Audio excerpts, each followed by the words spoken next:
All right, part three of our series on conditioning in baseball. We're going to go over the energy systems and kind of how and when they're used. So we'll just break down the biggest three here. So we have oxidative, glycolytic, and anaerobic. Remember, oxidative uses oxygen. Glycolytic's kind of the halfway where we're using stored carbs and oxygen, and an anaerobic is no oxygen whatsoever, strictly stored energy. So um, with oxidative, okay, it's any activity that we can be doing for anything more than 2 or 3 minutes.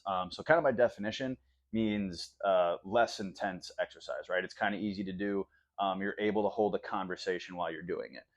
As we move to glycolytic, okay, it's anything from 30 seconds to about a minute and a half. So, this is kind of one where, um, again, we're using oxygen still, but it's hard enough to where if we're using the conversation, you probably can't be talking a whole lot to the person next to you, or you may be getting 1 or 2 words out at a time. With anaerobic, okay, no oxygen whatsoever. Okay, this is 5 to 30 seconds. So this is all out, max effort. You're not able to talk while we're doing this. Okay, you are full pedal to the metal here. Okay, now if we look at the game of baseball, okay, say you got to hit a double, right? It's a swing and it's an all out max sprint to second base, okay? That would fall under the anaerobic category, okay? 5 to 30 seconds, okay?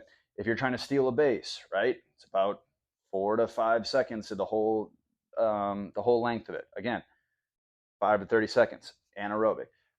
Throwing a pitch, okay? Even though some people's deliveries are a little bit different, the whole length of it from start to finish, okay, takes about 5 seconds, right? The entire game of baseball, okay, is played in this anaerobic energy system. Yet, if you look at any practice around America, okay,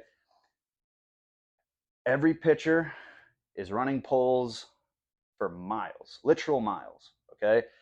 They are being trained, okay, in this oxidative energy system. Again, poles, okay, if you didn't know, are running from foul pole and back, or they're doing laps or crowns or any other variation of long, slow distance running, right? So we're being trained, baseball players are being trained, okay, in this system.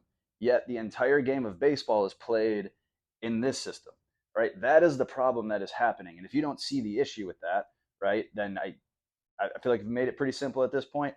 Um, that you're training the opposite of what your players actually need, right? You should be training for speed, for max effort power, short burst energy.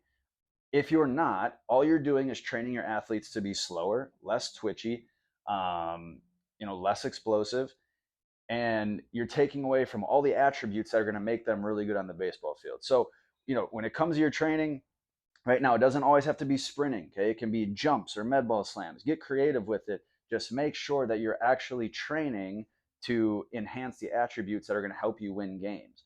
Other than that, you're doing your athletes a disservice, plain and simple.